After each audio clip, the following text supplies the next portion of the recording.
don't know what happened to the ending there. But welcome to another Games Talk Live episode number 112, I believe. So this one's going to be a good one, however, because Hargeet is back. Welcome back, Hargeet. I know you went away on a business trip last weekend, but you are here, back, and it's good to have you back, man. Seriously, welcome. Yeah, well, thanks. Yeah, I had to be out in San Diego for a week, but I did catch some of it, in the chats. But, you were making fun of Colt having to be here for all that stuff he probably didn't want to talk about, but we talked about it anyway. It was a good time. We had a lot of fun. Yep. Today we have got a lot of topics for you, for sure, and also we might be getting a phone call later on from somebody very special in the industry. We'll just leave it at that. Anyways, let's go ahead and first let's talk about what we've been playing lately. Have you been playing any games lately? What are you? I didn't get a chance to play anything while I was out, so I took a whole bunch of games on my. I gotta close my window. Yeah, I took a bunch of games on my ROG. But I ended up just not having time, so I ended up just not bothering, and so I didn't get to play anything.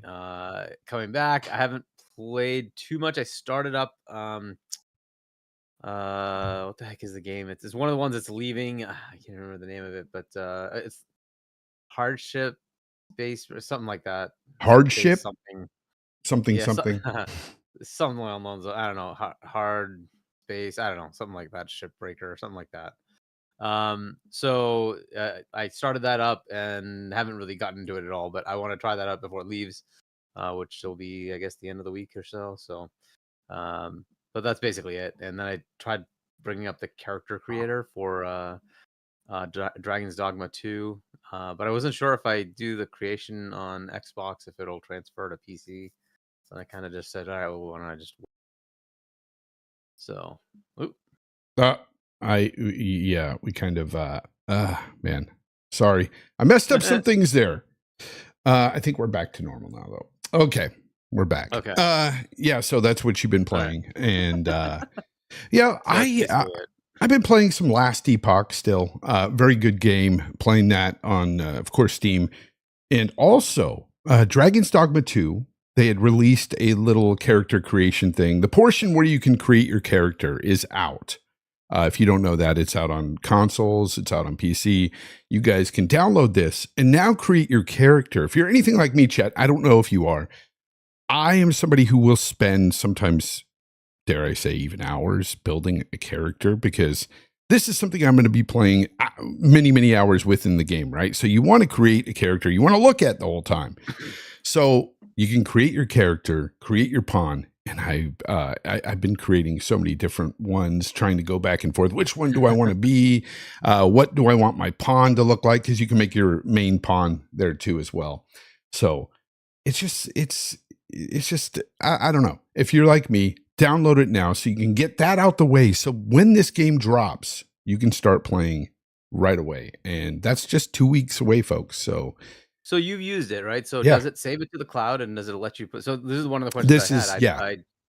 So I downloaded it on Xbox, but I might end up buying the game on PC. And I'm like, well, should I do the character creation on Xbox? Will it work on PC? I don't know. Yeah, I don't know if it does it that way.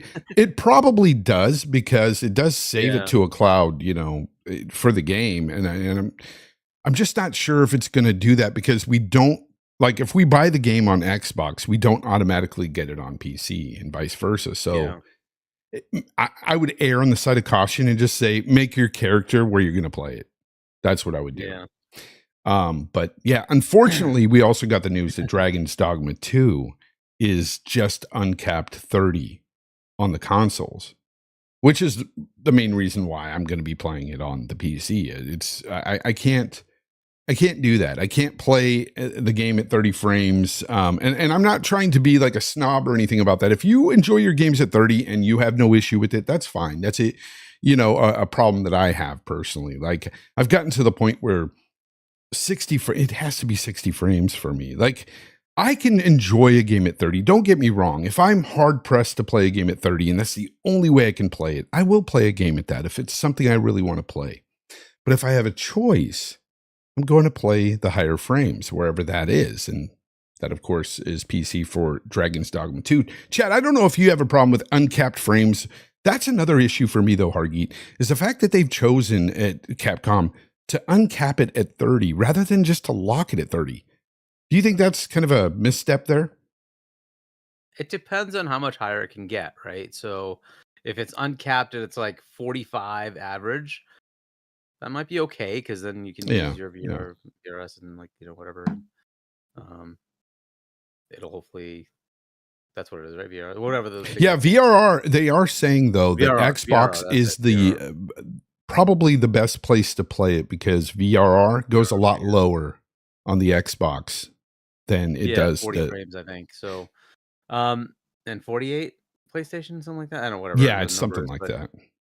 But yeah, so VRR, so that it'll just make it feel like it's 60 at least. It just depends. I don't know how much it goes above. If it's like 32, then not so good. Not so good. Not at all. Yeah. I'm looking forward to the game though. It's honestly my most anticipated right now. I've been in a kind of a funk with games. I'm enjoying Last Epoch, but at the same time, I'm yearning for a big open world game. Like I need that. That's my bread and butter. That's what I crave the most when I game is open world games. I'm not a very linear guy, and so I like the fact that Dragon's Dogma is going to give me that, and just 2 more weeks. Hey, there's always the Yakuza series. Keep pointing it out. I know, but here's the thing about the Yakuza series. I think the stories are excellent. They're fantastic, well acted in Japanese, not the dub mode. Yep. However, the gameplay, the combat is what I struggle with on some of those games. I know they changed them up kind of. Like I think the newer ones are more like a JRPG. The older ones are it's like turn-based. The other so what I ended up doing was saying, okay, I get that, like, because that was what frustrated the heck out of me was the fighting that comes from what's the Sega fighting game? I can't remember the name of it, but that's what they use. They use that as the foundation for it. It was what they did for Shenmue, and then now they went to Yakuza with it. Oh, you're talking about the Sega, that old fighting game that used to be 3D fighting game. Virtua Fighter. Yeah. Is that it? Yes, Virtua Fighter. So they took that and moved it forward. So what I ended up doing was saying, okay, I'm just gonna like spam the button. It actually works fine. So what you do is set it to easy and just spam the attack button, and it just totally destroys everybody. It's like, okay, well, that's easy enough. So that's how I do all the fights. Just spam the freaking attack button, and that got me by all of it. So I'm like, okay, cool, that works. Because I was trying to be strategic about it. It's like, oh, I got to shift here, and then I got to dodge this, and like, screw that. Just spam the freaking attack button, and you get through the fight pretty easy. Like, all right, that's good. So if you're struggling with that piece of it, then just do that. But yeah, story's fantastic. It's open world, right? You basically you get through some intro, and then you go figure out whatever you want to do all the side quests, go collect stuff, whatever you want to do, right? And then go through the story campaign as you want to. Fantastic series. Yeah. Cerebral Paul in the chat says, I love Virtua Fighter 2. Yeah, you know what? I liked those old fighting games. Back in the day, I played a lot of fighters. I was big into Street Fighter and everything at the arcades. Had a blast with that stuff. And it's just... I've grown old, people. I've grown old. I can't play those games anymore. Not at a competitive level anyway. A couple of years back, well, this is more like 5-6 years back, I got into the Killer Instinct on Xbox. And that one was like my favorite fighting game for a while. And me and my son would play that all the time. And he would spam one of the buttons. I remember it used to piss me off because he'd beat me just spamming one attack over and over. And I'm just like, come on, play the game right. I'm like, what are you, 5? And he's like, yeah, Dad. No, I'm just kidding. He wasn't 5. But, Infinite Umbra, what's up, brother? Good to see you. Yeah, exactly. Spamming attacks. By the way, big shout out to Expose 305. Sorry. Expose 305 with a $50 super chat. Man, you didn't have to do that, but thank you. I appreciate you. And he has such a nice message. He says, I miss Dealer and Zocker, but grateful to have you guys around. Yeah.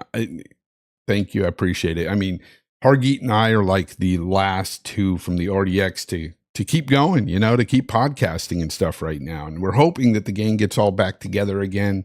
We're hoping that happens eventually. Expose. Unfortunately, we're kind of, Dealer is our host. He's the leader. He's the man, and he needs the time away, and got to respect that. We've all got to respect it. Web Dave says you guys rock. He says Hargeet. Yeah, Web Dave, you rock. Appreciate you, Web. It sucks, Web Dave, because there's times where I'm like, man, I would love to do your show, but it's like my show's just ending. It's like, do I really want to get on another podcast for another couple hours? And it's like, geez. And you know what? This man next to me is like, oh, I've done that many times. Yeah. Yeah. I even jumped into Web Days after ours. Yeah. By the way, did you hear that this little Xbox game called Sea of Thieves is now currently the most pre-ordered game on PlayStation across the US, the UK, France, and Germany? Wow. And that's pre-order, not wish list. That's pre-order. Wow.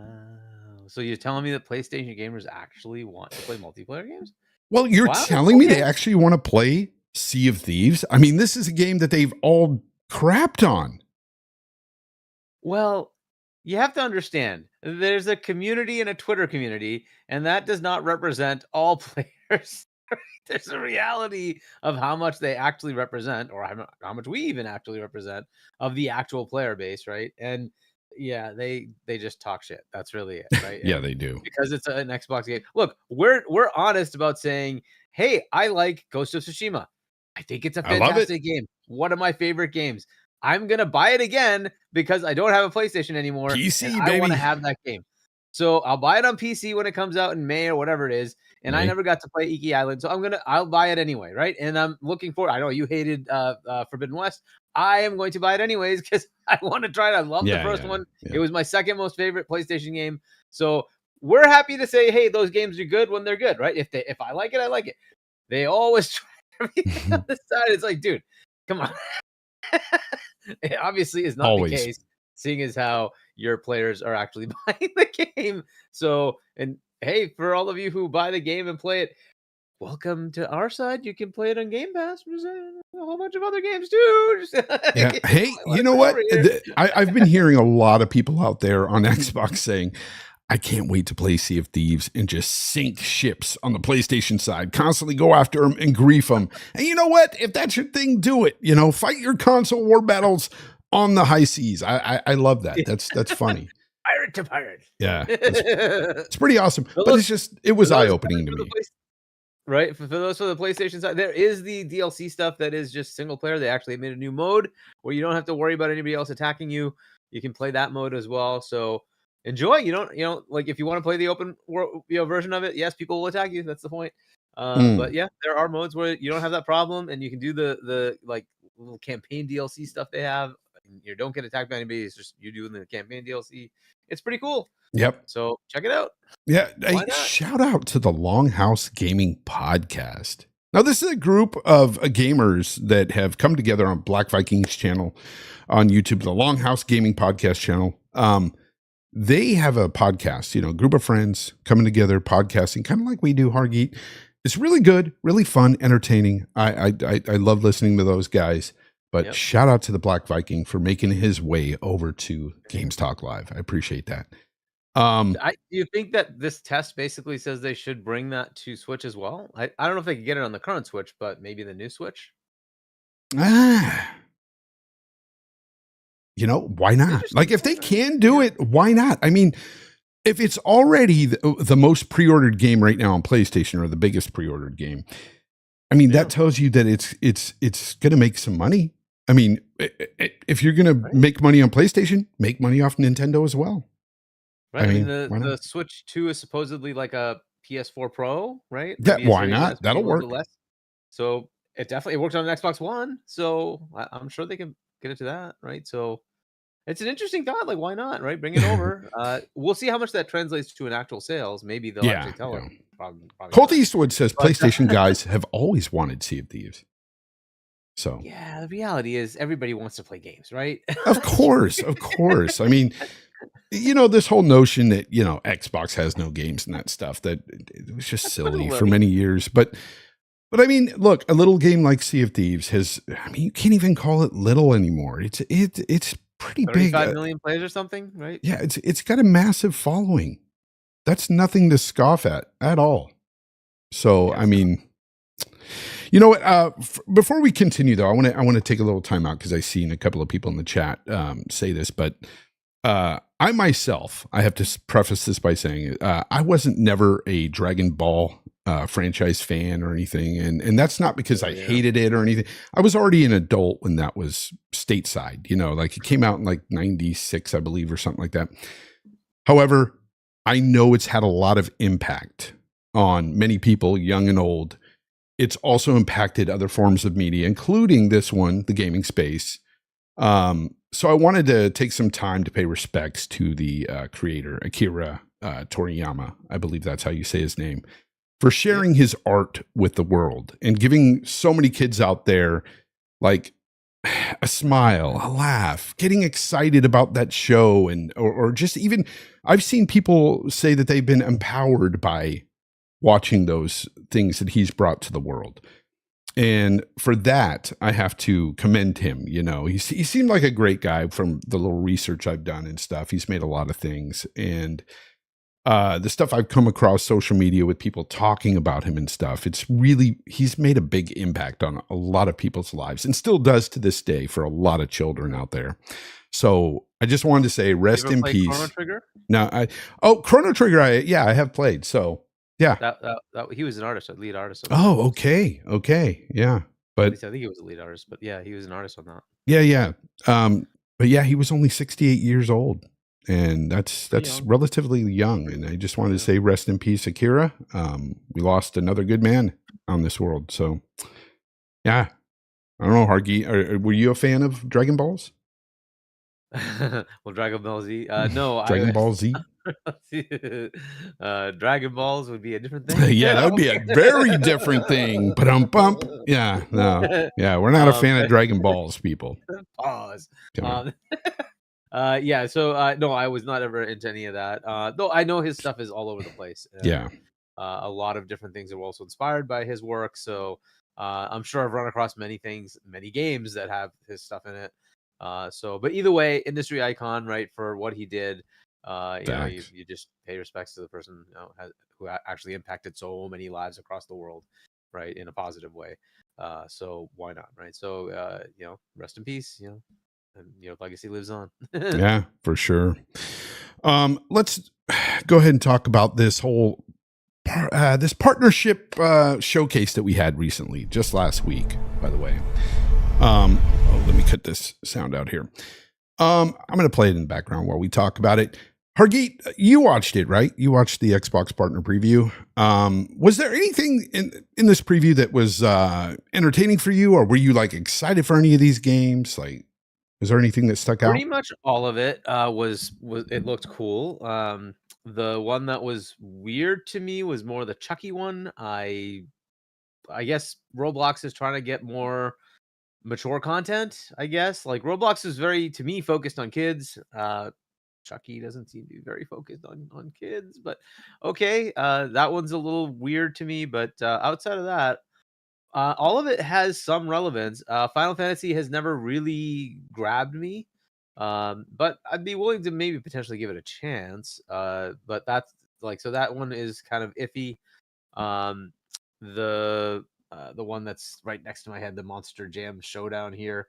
Okay, I'm not the biggest of those genre games, but the rest of it I did kind of seem interested in. A lot of it I finished Sinking City 1.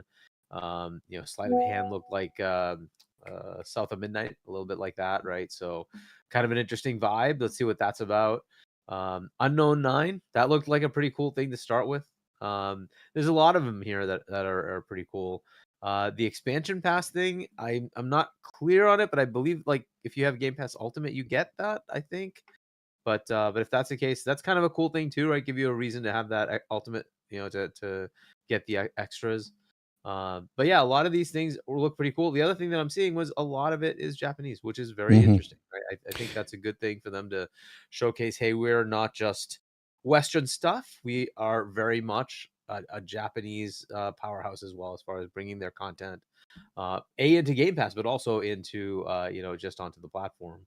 A lot of these games would normally be skipping Xbox, and they're not, right? So I think that was kind of a nice thing, right? Their stage is becoming more interesting to not just the Western audience, but also to the Japanese and Asian audience, which I hope resonates. I hope that works, right?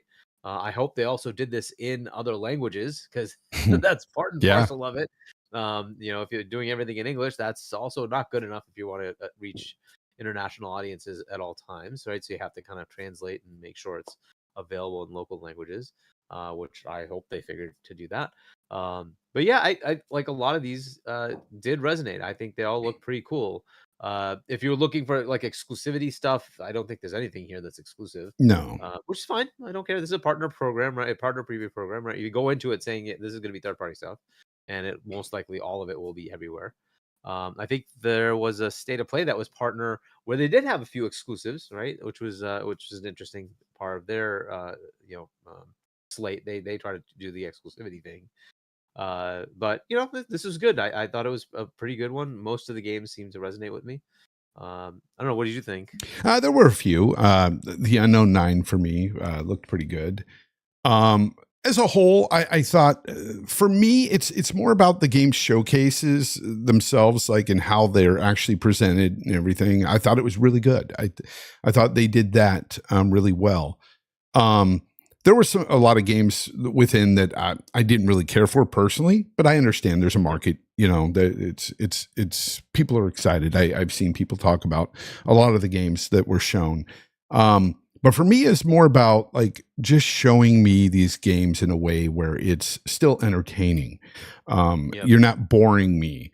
So they did a good job. It was really well done. I think Xbox, they're getting to this point now where their showcases are A+ in the way they're shown, the way the games are shown. I think they're doing great. Tina and team have been doing a pretty good job. I think they kind of learned the lessons from everybody else where they've done well. Where not just Xbox, but anybody has done well, and they've kind of put that together. Like even having the little, hey, we're going to show you a couple of things and then show you a summary, right? We just showed you these 3 things. This was a new reveal, right? That's kind of a cool little like snippet, right? To just give you, hey, this is what you just saw. Cool. Let's move to the next thing, right? Not bad. It's pretty cool, and there's no people talking. The one thing that used to bug me the hell out of theirs was they used to have Twitch streamers talking for hours. Yeah. Yeah. Just to show me the things I care about. And instead of it being 20 minutes, it would be 3.5 hours with the same 20 minutes of actual game stuff that you're like, what you actually wanted to see. Right. And like, it's way better this way. It's just way better this way. Just focus. Yeah. Tell me what you need to tell me. So yeah, pretty cool. Certainly the Dev Direct. Some people are saying the Dev Direct was a letdown in comparison to this, and I'm like, I don't think so. Yeah, I don't think so at all. I think they were both pretty solid. Rachie in the chat says that this is kind of like Xbox's state of play, and I would agree. It's kind of like that. Chat. The rest of you, did you enjoy this showcase and the way that these games are presented? And anyway, Cerebral Paul, thank you for becoming a supporter. I appreciate you a lot for that. And Danny Passion Official, the $5 super chat says RDX went third party and GTL stays exclusive. Dragon Ball Z is my favorite show ever. I got my wife into Dragon Ball Z. Now she even has Dragon Ball Z t-shirts. See, I could have read that the wrong way. I could have said Dragon Balls, like we did earlier. Some people in the chat were laughing, saying I'm getting old and Dragon Balls is a problem. Pause. Yeah. Yeah. It's look, man. Look, we're trying to do a show. Sith Lord with the $2. Fonz and Hargeet make my B-Day weekend awesome. Is it your B-Day weekend, your birthday weekend? Happy birthday, man. Happy birthday, Sith. Yeah. Really great guy in the community. Always retweeting shows out and everything. Such a good supporter of a lot of different shows in the community. Great guy. He's always a positive person. Like he's always messaging me positive things and stuff. Really appreciate him. So thank you. KJ Wars 85 says, "Hey guys, it's a member for 8 months. Man, that's a long time, KJ Wars. Thank you. Appreciate you being here." Jerry with a $5. What's up, Jerry? He says, "Nothing but love to you and yours, Fonz. Always great to pop in and see you grinding the hell away. Just built my third PC, console free for 4 years now." Yeah, hey, thanks to Hargeet, I got my first PC in 18 years, so I've been enjoying that a lot. So congrats on your build, man. It's awesome to see you, Jerry. I miss you in the community, man. You need to come around some party chats some more. You were a hell of a guy, man. Funny. Abdullah, thank you for the 8. I don't know what SAR is, but $7.99 from somewhere, and I appreciate you for that. He didn't say anything. If you want to say anything, let me know, Abdullah, but I appreciate it. Saudi Arabian Real, apparently. Okay, Saudi Arabian. All right. Thank you. I appreciate that. $7.99. I love seeing all the different people from all around the world. It's crazy. Like, I mean, of course we're on the internet, so you're going to get people from all around the world, but it's nuts when you feel like a little guy in such a big space and you have people that like coming from Australia, Saudi Arabia. I mean, all across the globe. It's insane. It really blows my mind sometimes when I start to think about it. I don't want to think about it too much because I want to continue with the show, but I appreciate you. I really do. But yeah, the partner program is pretty decent. Like I said, as far as the games goes, a lot of it wasn't for me, but again, not everything is. Games aren't made for everybody. There's a market for these games though. There's somebody out there, a lot of somebodies that are like, hey, I want to play that game or I want to play this game. And I may not agree, but it doesn't matter. That's what games are. That's the beauty of these games. We all have our opinions and it's fine. It's fine to have differing opinions here. But it was a great show. A shadow drop. We did get a shadow drop, right? Of Stalker Original Trilogy. Yeah. So I wanted to talk about that. Why not? So yeah. Stalker, it's not really doing anything new. It's basically just a port for the consoles, right? Specific for the consoles. It's not like redone or remastered in any way. It's just kind of Stalker. I haven't tried it. Have you? I haven't tried it. No, I've not tried it. Yeah. I hear it's a challenging set of games. So really, yeah. So I don't know. It's worth trying. But look, it sets you up to understand what maybe Stalker 2 is going to be like, and how many people might like or not like that game, right? So, you know, there are types of games, and you have to, you know, you might not like the difficulty levels of this as well. So, it is its own little thing, right? So it is good that they bring it in. They didn't put it in Game Pass. Yep. So that's an interesting choice, whether it was deliberate to say, hey, you know, the studio could use a little influx of cash because, you know, they're out in a little war-torn country right now. So maybe they just like tried to help them out and say, hey, let's put this there. And right, it doesn't take much to bundle up older games and maybe upres it a bit. So hopefully that's what happened here. And there's, hey, here's some way to get some money. Hopefully it sells. We'll see how it goes, right? So yeah. If you guys are excited for Stalker 2 and you want to get into that world and see what it's about, you know, download the game, try it out. If you got Game Pass, I mean, hey, it's right there. It's right there for the taking. Hargeet, what is going on with PlayStation? There's apparently been some kind of thing going on where gamers are losing digital libraries. What's happening? Yeah. What is happening out there? It's supposedly a bug. It's an interesting bug, but apparently people are losing access to their games, and then they try to do like a, you know, restore license thing or whatever. Or it is an option in PlayStation to go do that, and it apparently takes away the rest of your games.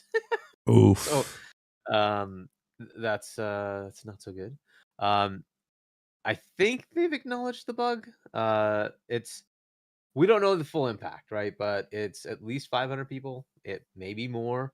It may be that people aren't accessing games, and then when they find out, it might happen to a lot more. I don't know what the you know, total tally of percent of users is having this issue.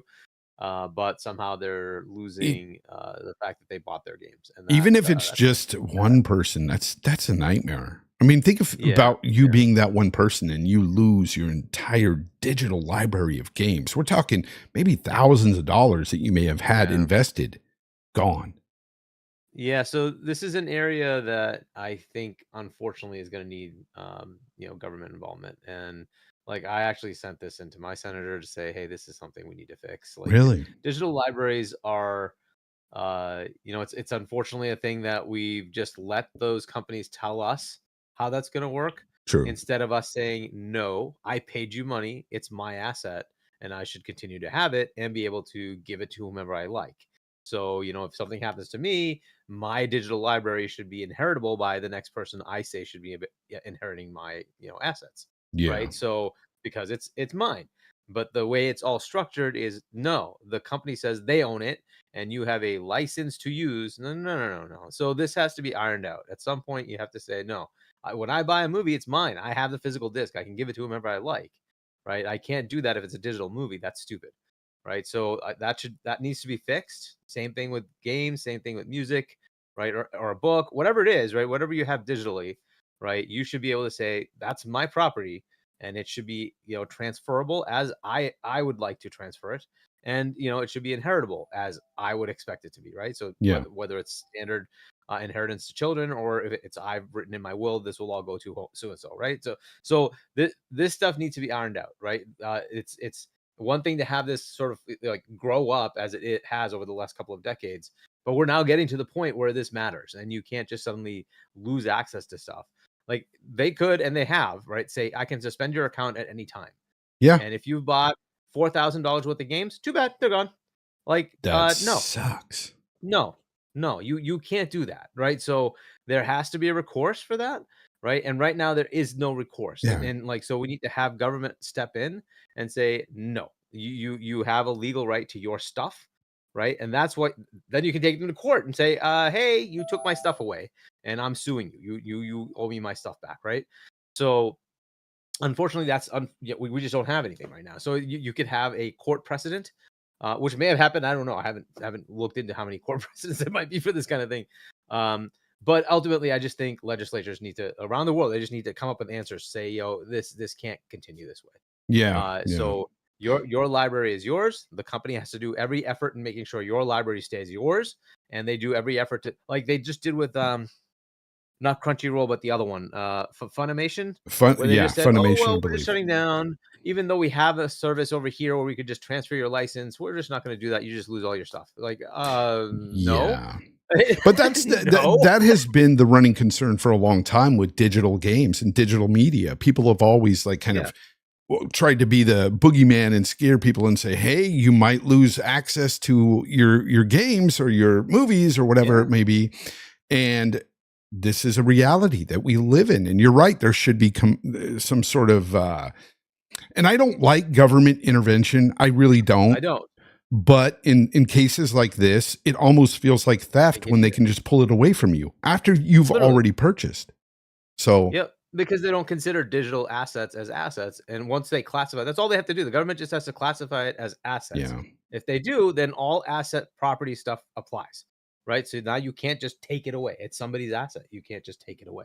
Yeah. Right? So the Elemental Hero in the chat said Spawnwave and RGT 85 have covered more on the subject. They said it's really affecting more of like PSP, Vita games and other console generations. But still, that's your games. That's your library going away. And if people spent money on that and it goes away, I mean, you got to understand, you'd probably be frustrated too if you lost out on what could potentially be thousands of dollars worth of stuff, worth of games. Yeah.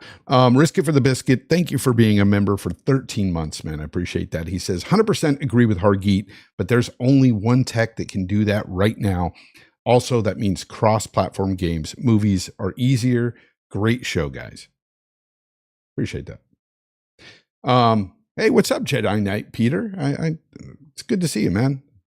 Haven't seen him in a while on this show anyway. Hold on. I think we're getting a call. Hold on. Who could it be? Jim, are you there? Thank you for the invite. It's nice to meet you, Hargeet. Fonz and I go way back to our Shake Shack days, where I would demand fruity pebbles. We'd have laugh and talk gaming.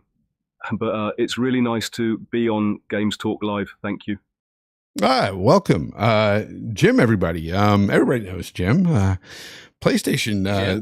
Apparently, Jim, you are leaving PlayStation this month. This is your last hurrah there at PlayStation. I mean, do you have anything to say to your fans or anything out there about, what they can expect going forward? Anything? Like, what do you have to say? Everything will be fine here at PlayStation. To the fans, I'd just like to say that you're in good hands with Hiroki. He'll make sure all your games will be ported over properly to PC. And hopefully with those extra sales, we can keep the company afloat. Whoa. With that said, I'd like to thank all of you for the continued support over the many years I've been at PlayStation. It's been one hell of a ride. Jim Ryan out. Well, don't go yet, Jim. We still got questions. Like, well, what are you planning to do going forward after your life as, CEO at PlayStation? This is great that you called in, but like, is there anything you've been wanting to do, or what's next on the horizon for Jim? With my stepping down at PlayStation, I have decided to become a comedian.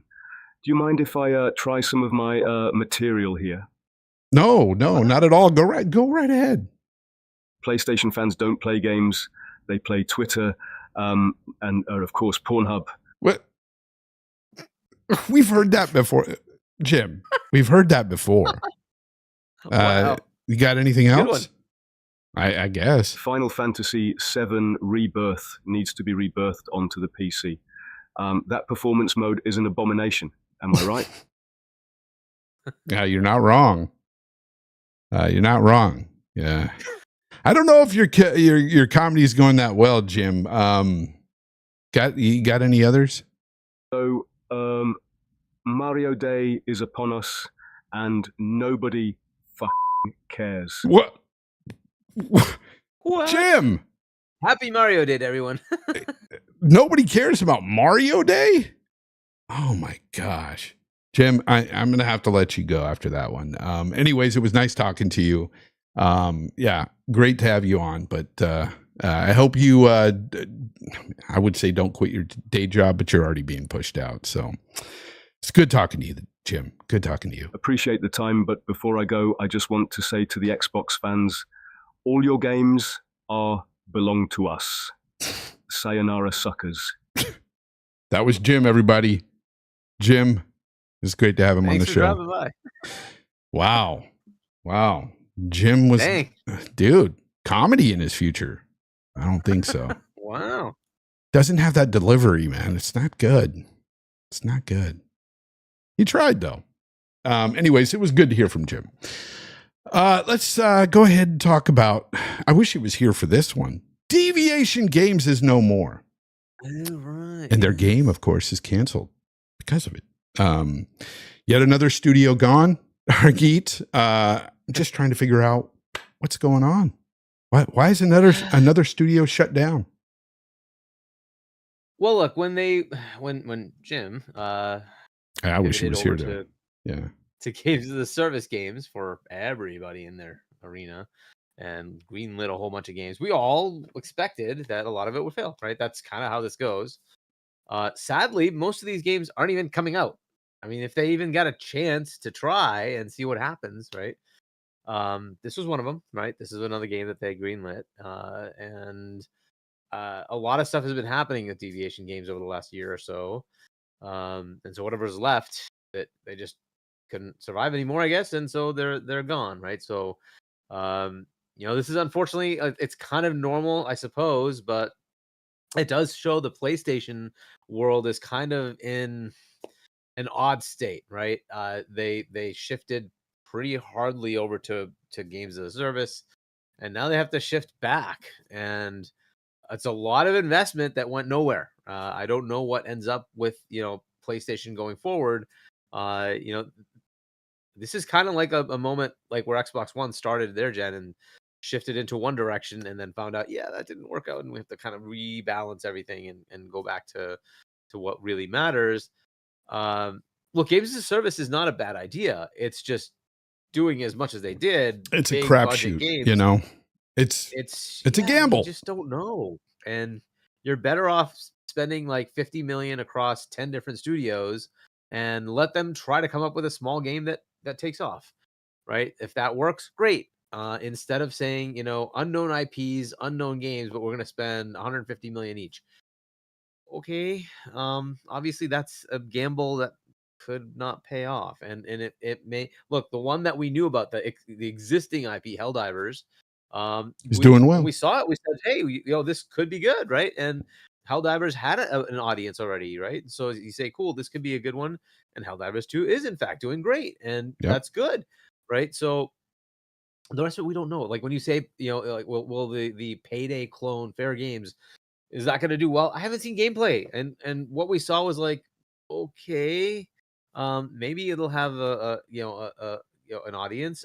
I don't know. And how much have they spent on that game? God knows how long. It's been in development for so many years, right? And Concord again, I don't know. We haven't seen anything about it. We don't know what it's going to do. Well, we saw the Right, hamburger. again, That's for sure. That's what we saw. yeah, the Yeah. hamburger, right? Like what? Okay, that helps. Okay, but that's it, right? So like, Marathon maybe will be good. We'll see. I mean, it is Bungie, but you can't always expect every single thing to just turn out great. It's tough to do that, and I think the better answer is to just let smaller teams come up with a weird idea, and if it takes off, it takes off. That's a better way to go. I like that. Let So, smaller another teams one- come up with a weird idea and just let them go with it. Yeah. That's how most of these work. Most of these gas. You know what? games, You're that's not wrong. Power World, And it's like, tiny team yeah, with a weird idea. right? Guns with Even Pokemon. Even Fortnite was a small team. They put something out there. It didn't work. They then took the PUBG model and put it in that That's game, right. and it did work. And okay, cool. And then they really did a lot of work to make that better. Cool, right? But that doesn't always happen. PUBG itself, again, this is just a small team came up with something, said, oh, it blew up, and then cool, it that became this massive thing, right? These are very hard to make. The one exception to that might be Apex. You could say Apex Legends was done by a reasonably sized team, right? With Respawn making something in the Titanfall universe, but a different type of game, and it actually worked. Overwatch would be another one where Blizzard came up with a concept, right? But what was the equivalent from Cliff Bleszinski? Lawbreakers. Lawbreakers. I think that was the name of it. Lawbreakers. Yep. That's the one. He tried that and failed, right? The game wasn't bad, it just failed. It's hard to make that work. So Yeah. I don't know that there's an easy answer to that. What Jim Ryan was saying in one of his interviews was, hopefully we can learn from the mistakes of the past when we make these games as a service games, and bring a better product. And it's like, dude, that it's the mistakes of the past are the ones that you're making, which is to take your big studios and make them make games as a service games when they're tuned to making single player games. That is the big mistake of the past. I don't see how you've learned anything if that's what you did. In this case, at least the team was kind of ex Call of Duty devs making it a multiplayer shooter, but apparently it didn't work. Right, and again, it's not easy. It's not. Not No, everybody of can course do this. not. Remedy is a very talented team. Did people see what Crossfire was? God, it was garbage. Terrible. Yeah. And like, do we expect that from Remedy? No, but it happens. This is the thing. Like switching gears, going to a different direction. It's not easy for people to make that work. So, obviously, it should be pretty obvious at this point. Jim was told to move out of the way. Hiroki came in and said, yeah, this is all done. We're not doing this whole thing. You guys are out, and we're going to be doing different things, right? And this is just yet another one. And I don't think this is the end, unfortunately. I think there's going to be more. And by the way, I would expect the same, by the way, on the Microsoft side. They just did like round one. They still have to deal with their 20,000 employees and figure out how to make that all work. And there might be a round two. I'm just saying it might happen. The only one that seems to be immune to all this is Nintendo. But Oh pretty yeah. much everybody else, right, is going to. I don't know if Take Two is in trouble. Maybe they would have to do something. I don't think Zynga has been working out that well, so they might have something there. But pretty much every other publisher is going to have something. Ubisoft, I think, is due. A lot of the Japanese ones have been doing it. There probably more coming. It just is what it is. Unfortunately, this is just the world they're living in, right? So I hope, like, Final Fantasy was it 16 came out, and then the team that made it was dissolved, right? And that's just sad, but that's what happened, right? Now you have Final Fantasy 7 Rebirth came out. It's not selling well either because, of course, they locked it to one platform. So What do you sadly, that's attribute that to with Final Fantasy and it just not selling as well, even on the PlayStation platform 5. anymore? Yeah, well, if you just look at raw numbers, right? When Final Fantasy 7 Remake came out, the first one, they were at 90-ish, 100-ish million, something like that, million consoles out there. They're at half that, right? I mean, you Yeah. can't expect to sell. Your attach rates are still going to be in that same range. Yeah. It's going to be tough for them to sell more than, I think it was 7 million total with PC for the first one. How is it going to really beat that? It's not. And that's with PC. They did that. They haven't even released it on PC yet. I mean, I think they should just take advantage of every platform wherever they It's can. you know what Uh, you're onto something because it seems like even Spider-Man 2 didn't quite make the sales that they projected at Insomniac. And I mean, look, they've got layoffs going on even there. And that's like PlayStation's biggest, producer of games, like as of late this anyway. gen. So It's done most of the games this gen. yeah.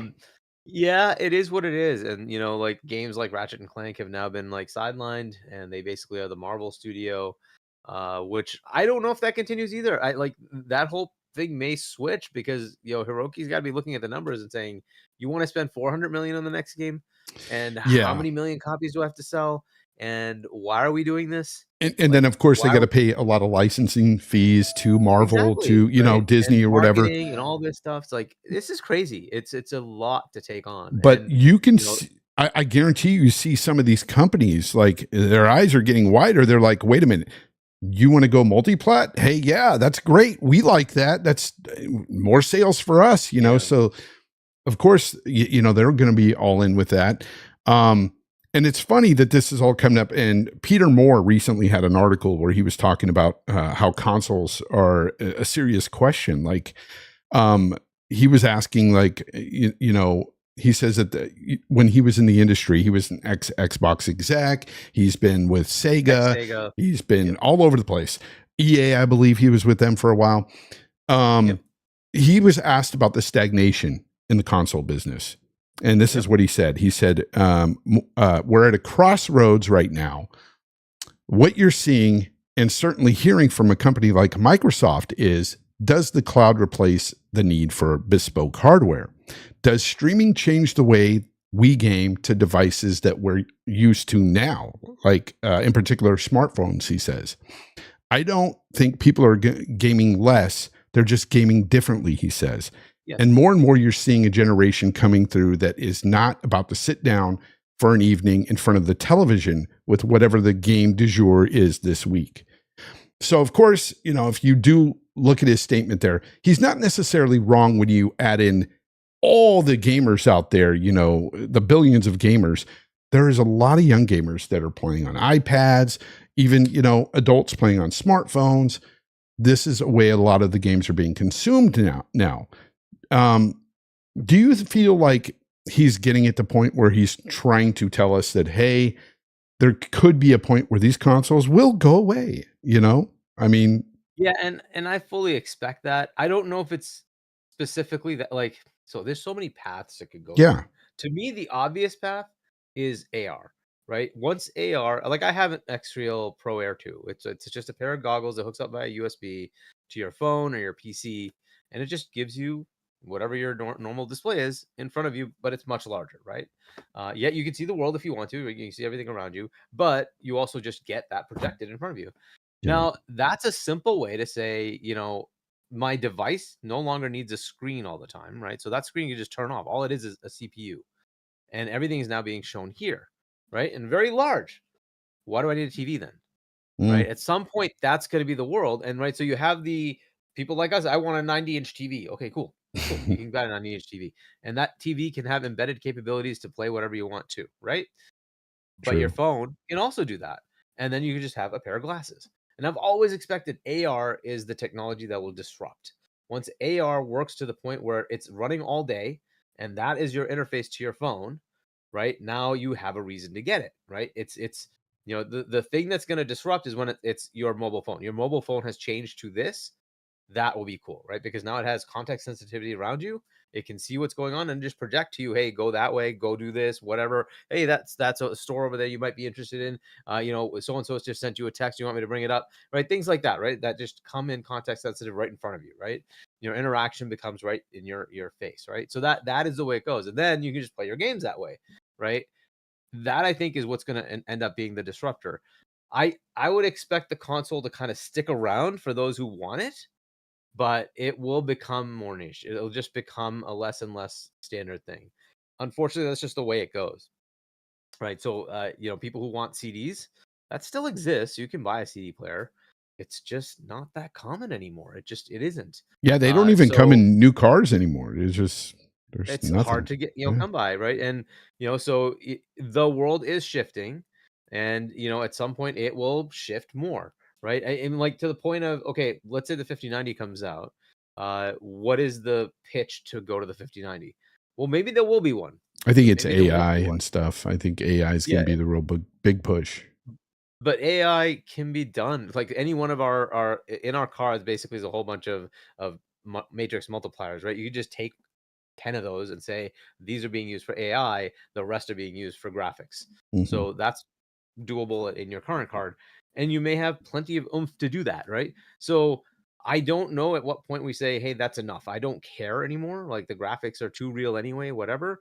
What do I need beyond this, right? And Yeah. that may be coming up. And once you hit that, it really just like how much, like, what are we going to do with the console after that, right? So you say, I have a console coming up, and maybe it's close to what the 4070 can do. Okay, that's pretty damn good. And then what do you do after that? Like what's your pitch? What's the next thing? Mhm. Right? And at that point, there may not be a reason to have a console because there wouldn't be a reason to upgrade. So you just say, okay, Yeah, this is the last one. I'm getting to the You point know? where I'm really like thinking that we're probably only going to have another 2 console generations. At most. It That's might what I'm only be thinking. one. Right? Yeah, And it could happen. even then you have to question, okay, what is the point of the next gen console? Right? So there's a cost to that. Will there be enough adoption? Maybe, right? It may just continue just fine. But we're also looking at a horizon of time, and when will that shift occur where you're like, that's passe, I want to do it differently, right? And I don't know when that timeline is. It may be 10 years out. It may be longer, right? To your point, maybe it is 2 gens out. But at some point, your devices are going to be so damn powerful that you're just like, I can just run this game here. I don't need that console. Yeah. It's not worth it anymore. And the TV manufacturer will tell you can just play your games, all of them. Here they are, the entire library. You can just play it directly on your TV or your Samsung phone or your whatever, right? Or your iPhone. And Mac is doing, Apple's doing the same thing. They're trying to say, hey, you can play your games on Mac and iOS. We're bringing all the games here, all the Yes. AAA games. So it's just changing. Everything's changing. Yeah, speaking of that, he more even went on to say that he's just waiting for PlayStation's shoe to drop, so to speak. He says Sony is very much a hardware company, so I would like to say that that's your barometer company. Microsoft, not so much, but he thinks it's a real serious question. Being asked in Redmond, Tokyo, wherever Xbox, is in Redmond, of course, Tokyo is Sony. But he's asking, like, giving all the layoffs and stuff, are these companies willing to go another round of multi-billion? And at the same time, you're gearing up for another cycle where gamers may not embrace the console and just say, you know what? I don't need this. Times are tough. I've got my phone. Yeah. I'm enjoying what I've got on my phone. There's plenty of games I can play. Failing that, I, of course, he says, I have my PC or my Mac. I can do whatever I need to do there. And do I really need to be spending what could be $600 on a bespoke piece of hardware just to play games?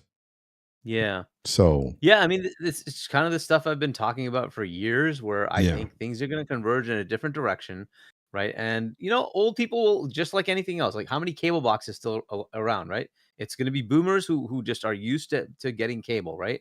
yeah, Who buys cable now? Can you think of a Gen dude. Z or a millennial who's like, "Oh, I have a cable box"? Do you know Like, that what I've is that? been cable free for 18 years now? Yeah, I mean, there's just no need for it, right? I So don't watch it. I watch YouTube. That's what I'm yeah, watching. Chat. What do yeah. you guys watch? It's like streaming platform stuff, right? That's it. Like for me, it's Pretty YouTube. much it, right? And even if you need, like, on broadcast TV, even that's available through streaming. You don't have to have a cable box anymore, and you just pay for the month you want it and take it away. And it's straightforward, totally different model, right? And so when you look at the shift, it's tougher for older people to give up, but that's kind of how markets shift.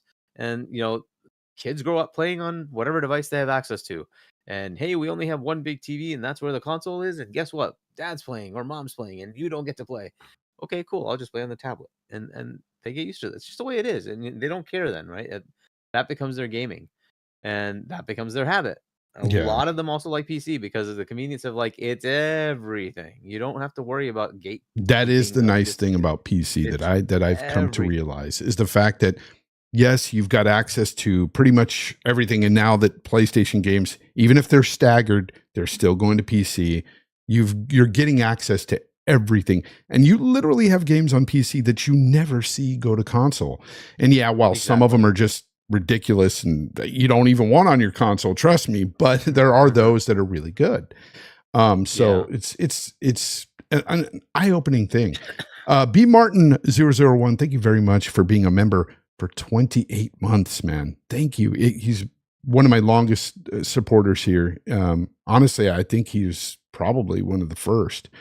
He says, Fonz and Hargeet, the dynamic duo in the house. Yes, thank you. Jedi Knight Peter, thank you very much for the Australian $20.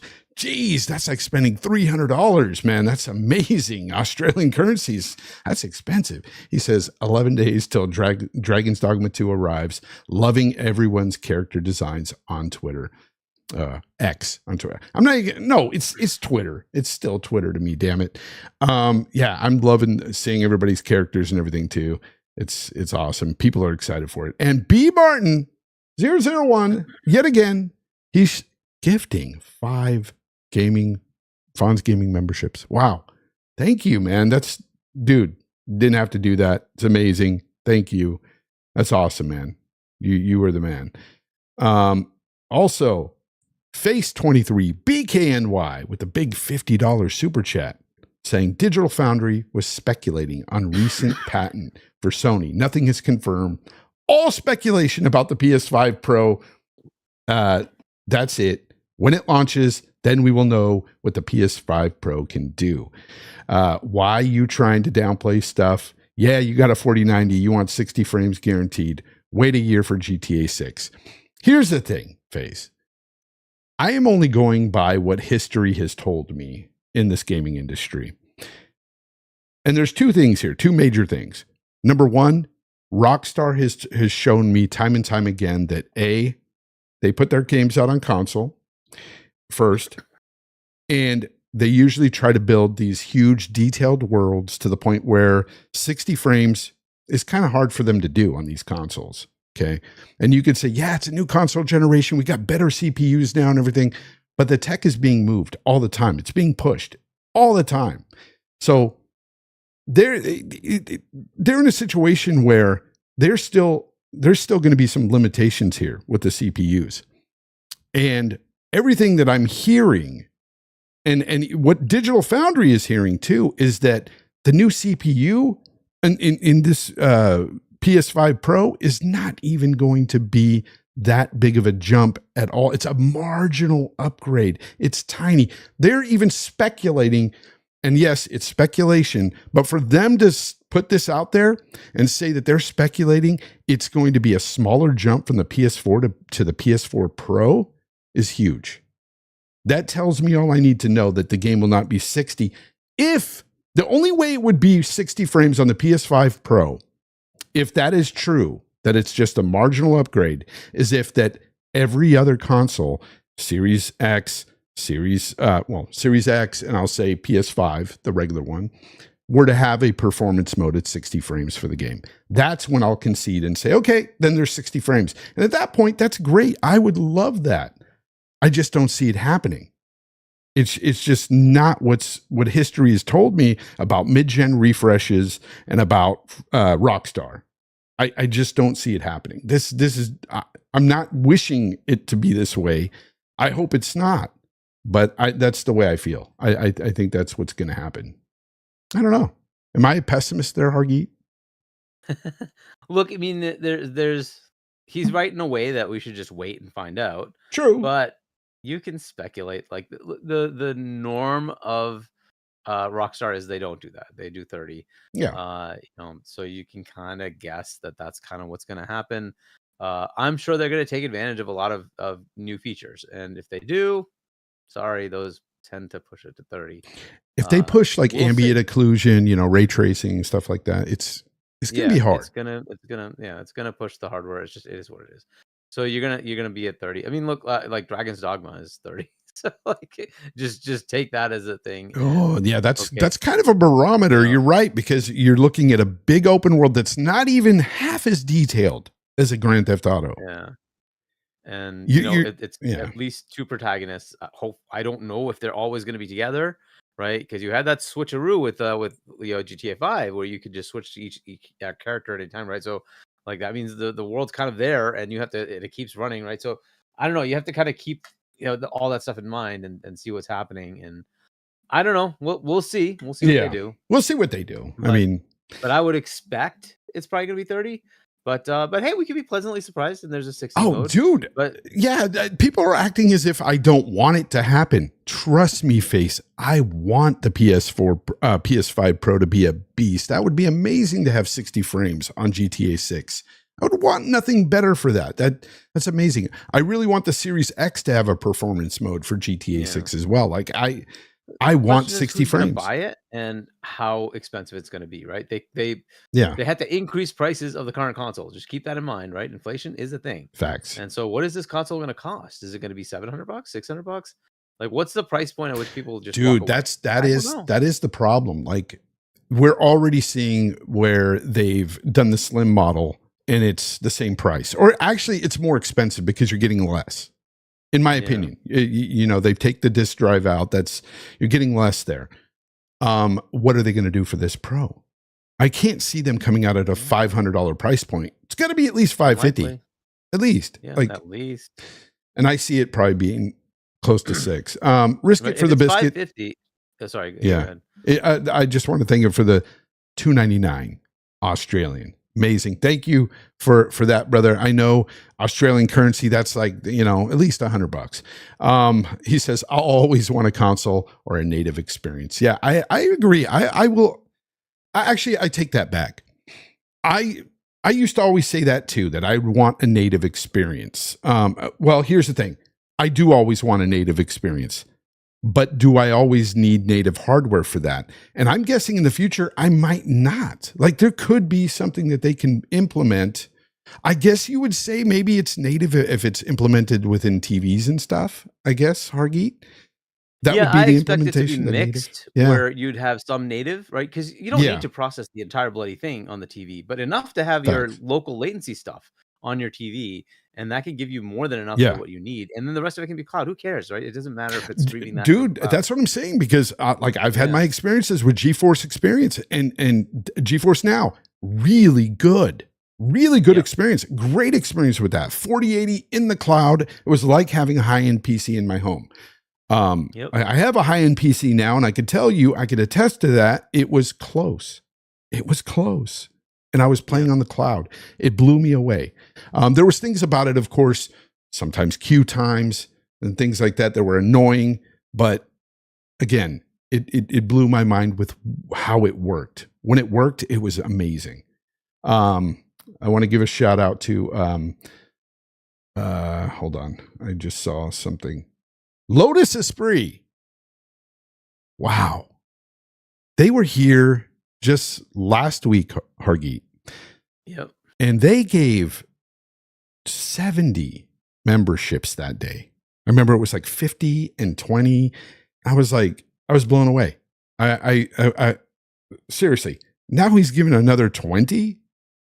Like everybody's here is going to be green. That's it's that amazing. Thank you. Thank you, Lotus. That's amazing. Honestly, I don't know where they came from, but I appreciate you. That's awesome.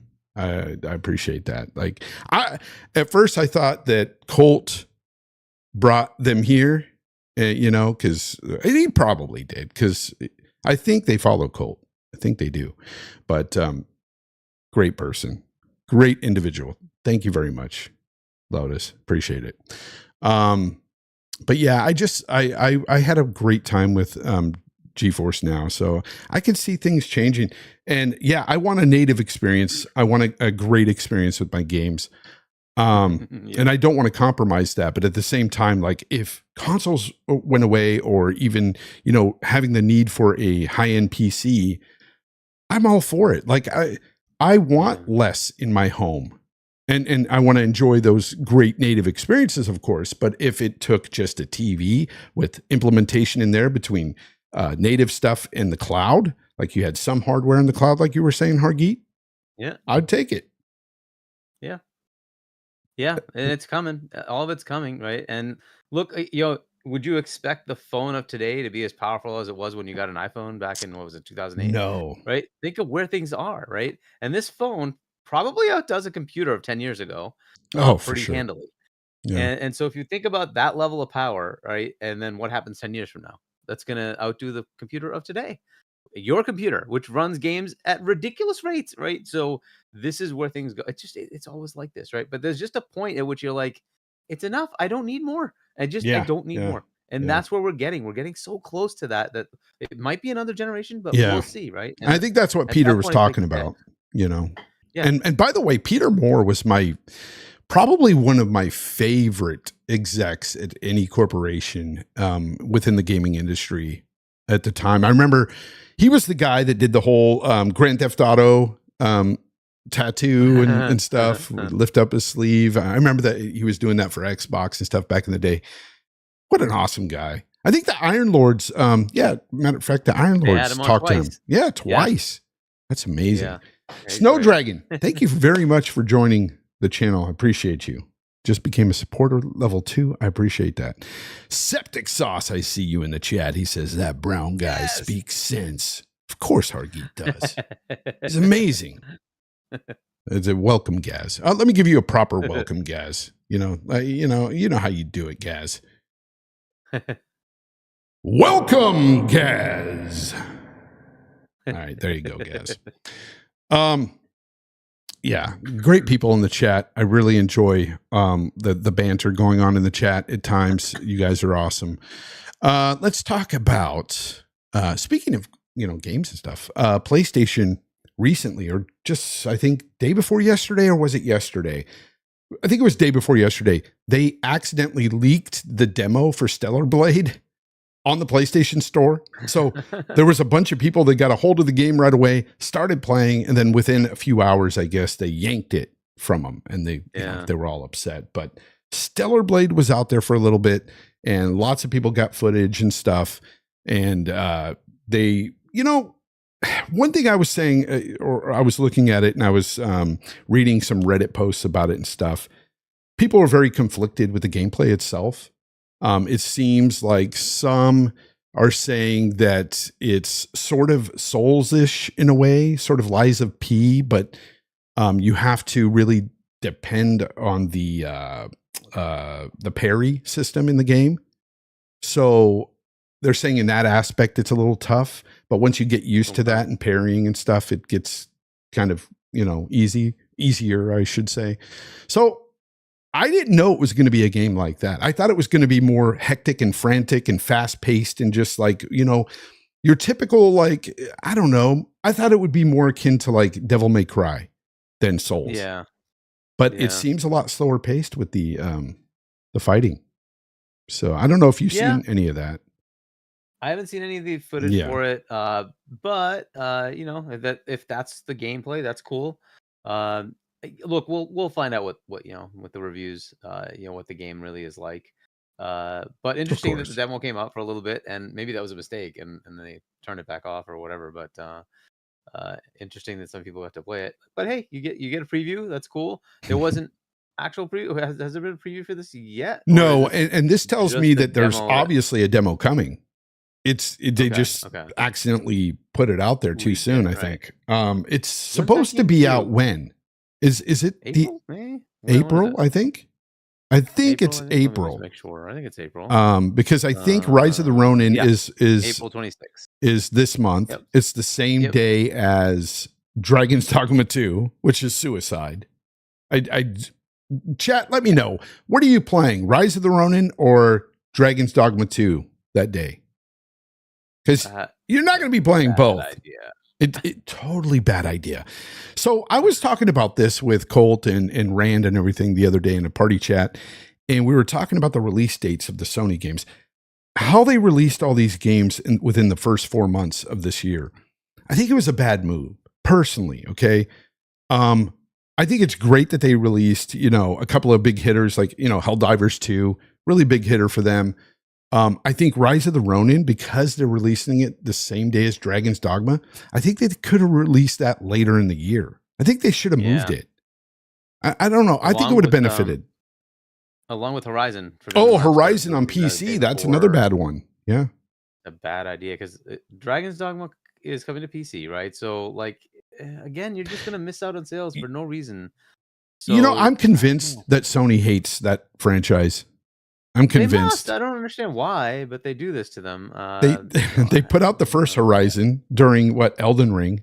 Elden Ring totally overshadowed that game. No. The first one was Breath of the Wild. Yeah, and Horizon Forbidden West was Elden Ring, and now they're putting it on PC remastered against Dragon's Dogma 2. And it's what are you doing? I don't know. It's not like they don't know, by the way. They know when these games are coming. It's coming to their platform. Do. They know Dragon's Dogma's release date. So what the heck are they thinking? I don't know. That's just... And Rise of the Ronin just blows my mind. You're going to put it out the same day. Yeah, because I want to play Rise of the Ronin. And you're putting it out the same day as my most anticipated game. I'm not going to get to it. You really got to be careful about that. So does Xbox, by the way. They have so many games coming. They have to be careful about cadence of when they release it, plus one third party coming out. True. But this is just a stupid idea. It's not a Sony only problem for sure, but it's a Sony only problem right now, I feel. And what would really hurt? 2 days. Really? 2 major games in 2 days. Why? Along with a major third party that everybody's excited about. Are you kidding me? It's a terrible idea. I don't know who makes that decision. That's just dumb. Stilo Fax says Rise of the Ronin looks like a poor man's Ghost of Tsushima. And you know what? Here's the thing. I love Ghost of Tsushima, and that's also coming to PC in May. We talked about that a bit earlier. I love that game. So I'm definitely going to buy that on the PC as well. But to your point on it not looking so great, Rise of the Ronin. This is from Team Ninja. This is the same team that gave us Wo Long last year. And Wo Long looked almost the same. And Wo Long was an incredible game to me. I thought it was fantastic. It was one of my favorite games last year. There were so many games I loved last year. Hogwarts, that game, several others. But Wo Long really stuck out to me because it was kind of tough. You had some bosses that were tough in the game and everything, but it wasn't frustrating for me. I was able to get through it, and I had that sense of satisfaction. We gave up on that game. I played that co-op with a friend, and we kind of gave up on that. When it became the hub part, that's when we sort of just because it was the nighttime. We're well, let's just go to sleep. We never went back to it. Actually, Jedi Knight Peter helped us out for a bit as well. We were playing, as 3-player. But yeah, it probably should have been a game we went and finished. I don't know how much is left. But whatever. Lotus Esprit yet again comes back with another 10 memberships. Yikes. Dude, I don't know what to say to them, but I'm just blown away. Thank you. Appreciate you. Awesome. Everybody's green in the chat. Green and blue. I love it. Right? Love it. Love it. As far as the looks of Rise of the Ronin, just give it a chance. I don't think the look needs to be the thing. It's gameplay that matters, guys. Gameplay. It really is. And Pal World really showed me that. And honestly, it's so weird that it took like Pal World to like open my eyes and show me that, hey, a game doesn't need to be huge budgeted, doesn't need to look amazing, blow your socks off for it to be fun. And I know I've played other games in the past that are indie, smaller games and stuff, and I've enjoyed them. But like Pal World did something to me that just it blew my mind, because again, it did a lot for me because it was a big open world game and it gave me the building aspect I like in survival games and stuff. And it just did a lot that opened my eyes. And I was just blown away at how much they spent on the production of this game compared to AAAs. And AAAs, here we have a bunch of AAAs coming out lately that have not been very good. You got Suicide, Kills the Justice League, that it has done horrendous in the community, and they called it, a big AAA game, and that it was, even Rocksteady themselves said that it was a disappointment to them. And that's huge for a development outfit to come out and say, hey, it was a bad game for us. And it sucks because you don't want to see that. You don't want to see that from a team like Rocksteady. Yeah. I've been a big fan of theirs for many years. The Arkham series is some of my favorite games. Yeah. So it sucks. Oh, Jedi Knight Peter, he says Ark over Pal World. I disagree, sir. I disagree. But here's the thing. I played Ark a little bit. I tried to play it anyway on the consoles, and it was horrible. Like on the Xbox One, it was like playing a stop motion animation game, like one of those stop motion claymation films, the frame rate was so bad. So bad. Lotus Esprit says, everyone, you are very welcome. I have recently had horrific encounters in other chats and channels. I am renewing support for the few I still have respect. I appreciate that, Lotus. Well, you're free to, be here and you're very welcome. You seem like an awesome person, and I respect that. So thank you. I feel honored to be one of the few that you respect. That's awesome. But yeah, Ghost of Tsushima coming to the PC. I was looking at that, and it says that Ghost of Tsushima will have unlocked frame rates and a variety of graphic options tailored to a wide range of hardware, ranging from high-end PCs to portable PC gaming devices. It's going to have ultra-wide support. I don't know if you have an ultra-wide. I don't. I play on my OLED. Nope. But same. Yeah. It's going to have triple monitor support. It's going to have boost. It's going to boost performance with upscaling and frame generation. Okay, so DLSS 3, that's awesome. AMD FSR 3, that's another awesome one. And Intel XESS, that is their sort of DLSS, right? The Intel. Mm-hmm. Is it any good, by the way? Have you seen things on it? I haven't done comparisons myself, but I'm sure they're a little behind DLSS. But what I hear is Intel is catching up pretty fast to their competitors.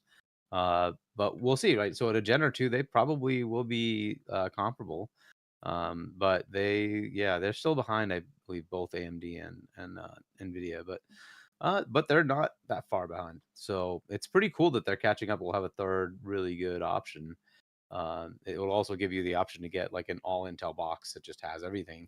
What we don't want though is like that just becomes the norm. But it's good to have but I understand. Like of course, with the 4090, you can pretty much wrun most games without DLSS. Of course, all of them really. Yeah.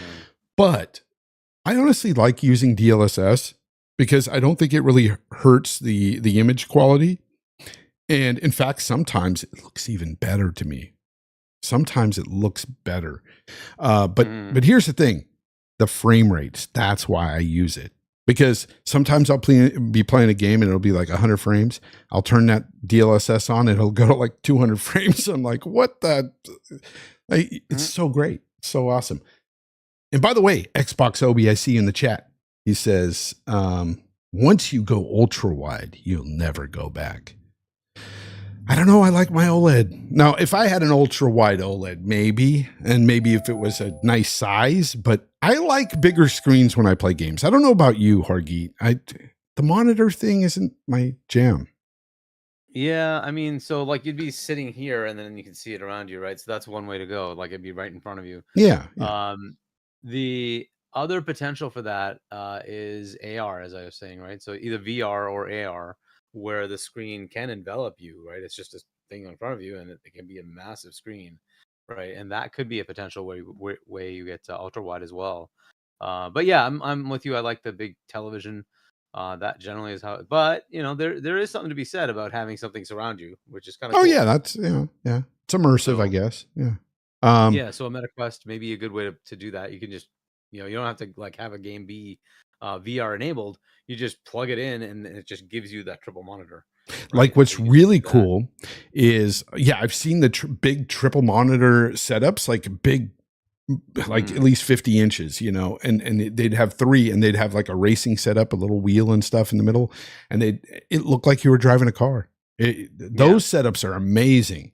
And I could only imagine even playing regular games on that. That'd be pretty cool. Big open world game. Yeah. No, I know you have an OLED too, Obi. I know. Again, it's just lack of knowledge by my part. I haven't used an ultra wide, so I really don't know. Like just lack of experience, I should say. I just don't have that experience. If you want to send me an ultra wide though, Obi, I'll accept it. Maybe I can get rid of these 2 little monitors here, and just cut it in half so I can do the show. No. Shout out to Obi. I haven't talked to him in forever. Yeah, he doesn't get on party chats enough anymore. I know. At all anymore. He's doing big time things with TikTok. TikTok star. Until it gets banned. Ooh. Hopefully it doesn't. Obi's doing great things over there. I mean, it's one step away. I know. Alfonso Mendoza says a 9K setup. Yeah, those are probably really expensive to have that kind of setup. The triple monitors. Yeah, I can't do that. Anyways, anything else that we didn't cover yet? I don't have anything else in my notes, so if we don't, we can get out of here today. Did we cover everything? Maybe we did. I don't know. I can't remember. Yeah, we pretty much talked about everything. We bounced around each topic. Did we talk about? Yeah, we talked about that. Yeah, I think we did talk. Yeah, we did. We had a great discussion. It was nice flow today. It's been great because Hargeet came back. I love, here's the thing. I love doing this show so much and talking to, you, Hargeet, and having these conversations because you always come to it with a great logical, mind. And you don't just fly off the cuff and say some weird crap like I've seen some other podcasters do. But I have to shout out the chat though. Honestly, our chat is some of the best chat ever. Like you really don't see much toxicity in my chat at all. Really. It hardly ever happens. Yeah. And that tells me that, I may not get a lot of people coming here, but the people I do have coming here are effing quality. You guys are quality. And I love you guys for that. Danny Passion at the end has to say a game that can, for $2 here, he says, a game that I can't put down is Tekken 8. I haven't, again, I said at the beginning of the show, I haven't played much fighting games anymore because I'm getting old. I don't have those reflexes, but Tekken 8 does look cool. It looks cool. I used to play Tekken back in the day. Boba Fett Gaming says Melbourne yet to actually start playing. Makes sense. Dead. Melbourne. Are you talking about like football or something? And we got another 10 memberships from Lotus Esprit. Thank you very much, Lotus. Seriously, thank you. That's too generous. Again, everybody's green today. Green and blue. I love it. A couple of smaller stories. One was that now that the ABK deal is done, there was the largest QA whatchamacallit, union set up, right? So Oh, that's right. these It's the biggest 600 union in the people. gaming industry, right? 600. Yeah, It's not 600 developers. people. It's It's the QAs, testers. QA QA. people. Yeah. Yeah, the QA people. So that happened. Apple's been going back and forth on their craziness about they banned Epic's developer account right as Epic was about to put their store together, and then got slapped a bit, so they undid that, right? So that's another one that happened. Another Well, they're just one. watching their backs. You know, these they saw 1,900 people get axed, and they're like, "Hey guys, let's form a little union here. Let's try to get secured with our jobs." And so it makes sense, and that's great for them. That's awesome. I'm glad they were able to do that. Seriously. Yeah. At least that's a little bit of good news, right? That's great news. Union thing. Yeah. And hopefully that goes somewhere for them. That's cool. And maybe that'll be the beginning of like things getting better for QA in the gaming industry, right? Oh, that's true. It might make it to where they're happy doing their jobs, and not saying that they're not, but assuming that, you know, the better your job is, the more stable, and, you know, with unions obviously comes, sometimes you get better pay, things like that, better conditions at work, and you get happier employees. So hopefully that will leak into that quality testing. I hope that works out. Yeah. Let's see what happens with that. The other minor one is just like NVIDIA was getting the games on their cloud. Boosteroid is now starting to get games from Xbox on their cloud. So those games have started showing up over there as well. So that just happened this week as well. So for anybody who's using that service, they now have access to Xbox games. So, minor things, right? Yeah. Boba Fett Gaming, member of 25 months. Thank you very much, Boba. Another big supporter for a long time. He says quality, Fonz and Geet. He's referring to this. Top quality. That's what he's referring to. Top quality. BT Maverick, thank you very much for the 5. He says, didn't want to derail the show until the end, but Jez Corden mentioned that he wants to do an alien conspiracy show as well, Fonz. We need this to happen. Wow. Yeah, if he wants to do a conspiracy show with me, I will definitely do that with him. I'm big on conspiracy theories. I like talking about that kind of stuff. I would definitely do it. 100%. Definitely. Yeah, I guess the only other thing that maybe we talk about this was Yuzu getting shut down. Oh, we didn't talk about that. Yuzu got shut down. The emulation for Nintendo on PC gone. Yeah, like the wind. Yeah. But apparently it was stuff that they were doing kind of shady. Yeah. So apparently they were they had like a paywall happening, right? Yeah. And that's ultimately what got them in trouble or something like that. Well, it wasn't just that. It was if you paid, you got help to sort of figure out how to do all the things you need to do that are not exactly, shall we say, legal, and hacking a Switch and getting your stuff onto PC. So they weren't allowed to really do that, right? They're allowed to have an emulator, but they're not allowed to tell people how to hack a device. So on the normal site and everything, it's like, hey, you can go here and try to figure that out on your own. We're not going to get involved, which is the legit thing to do. But they had that paywall, and they kind of like told people, and so Nintendo infiltrated that and said, "Oh, really? Tell us more. How do you do this? Oh, guys, this is great." Yeah, keep talking, and then they're just taking little notes. Okay, what did you do next? Yeah. Oh yeah, paywall. Okay. Yeah, Patreon. All right. Yeah, so they pretty much like settled immediately. they got caught. That's basically it, right? So that was pretty stupid on their part. They should not have done that. But either way, it is what it is. It's done. Like 10 seconds later, a whole bunch of other emulators showed up. It's not the end of emulators. It's just the end of Yuzu as an emulator. Which apparently was one of the biggest and best, right?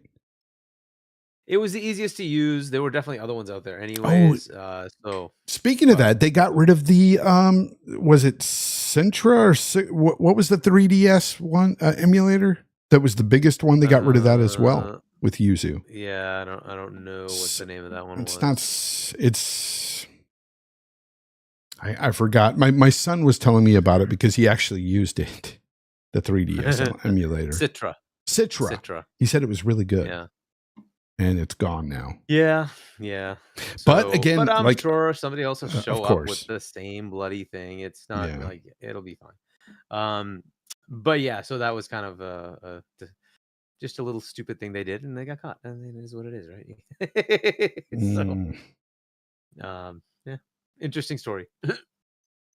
Yeah, no, it's it's crazy that emulators like that are getting taken care of now. Well, the emulator itself is legal because there was a court battle with that. Well, that's what I'm saying. Yeah, but it's legal. It's just what they did outside of that was like, here's how you hack a device. Like, you cannot tell people how to hack a device. That's Yeah. Well, with that said, Hargeet, we're going to wrap up the show today. I want to thank you for, of course, being an awesome co-host and being here today, being back. And next week we will be back again, Sunday, same time. And we should have some more topics to talk about. Some bigger things, hopefully, come along. And I want to thank the chat. And I have to shout out the one and only Boss Mod, Lethal Papa. That's right. The greatest moderator in the world is back here again. I haven't, sometimes I don't see him in the chat. Sometimes I see him, but it's good to have him when he's here because he knows how to hold it down. He knows how to ban people that are just being toxic. Great guy. And of course, I want to shout out everybody else. I wish I could just say all your names here, but it would take too long. But thank you, everybody, for showing up today. Thank you, Lotus, for gracing us with your generosity. Amazing. And I want to thank just everybody listening after the fact or watching this after the fact. I appreciate you all. And Hargeet, with that said, let everybody know where they can find you throughout the week because you are everywhere. I know, right? Everywhere. Yeah. So H Chani on Xbox, H Chani on Discord. And then next up, I think, is just going to be Boom's podcast, which will be Wednesday at 7 p.m. US Eastern Time. And that's the Double Barrel Gaming channel. And then back here, I think, well, actually, I don't know if this week or it's next week. I'm now kind of doing C Money's Friday evening show as well. So it's On Point for Gaming, I think, something like that. Is his channel at 6 p.m. US Eastern Time. So you can check me out there as well. And then back here on Sundays with Fonz. And at some point, I think we'll see what happens. Not this coming weekend, but the weekend after is PAX. So I might be available. We'll see because I might be at the convention center as well. So we'll see how that works out. That's right. You got PAX. Yeah. So, all right. Well, until next time, guys, you know the deal. Game on.